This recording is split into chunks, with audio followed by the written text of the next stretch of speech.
Welcome to Chillin' 101. We hope this video helps. In this video, I will explain how to make quinoa vegetable. First, rinse 1 cup of quinoa thoroughly under cold water. This step is crucial for removing saponin, which can cause a bitter taste. Next, combine the rinsed quinoa with 2 cups of water or vegetable broth in a medium-sized pot. Adding a pinch of salt at this stage will also help to enhance the overall flavor of your quinoa. Bring it to a boil, then reduce heat. Once your quinoa comes to a boil, reduce the heat to low, cover the pot, and let it simmer for about 15 minutes. The quinoa is ready when all the liquid is absorbed and the grains appear fluffy. While the quinoa cooks, prepare your vegetables.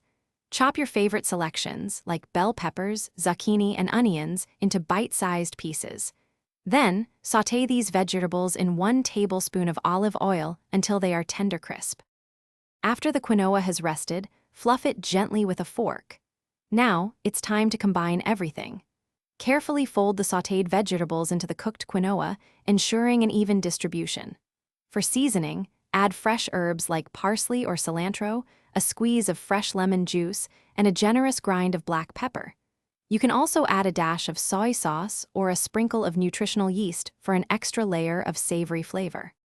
Your flavorful quinoa vegetable dish is now ready to be served. Enjoy it warm as a satisfying main course or as a healthy, vibrant side dish.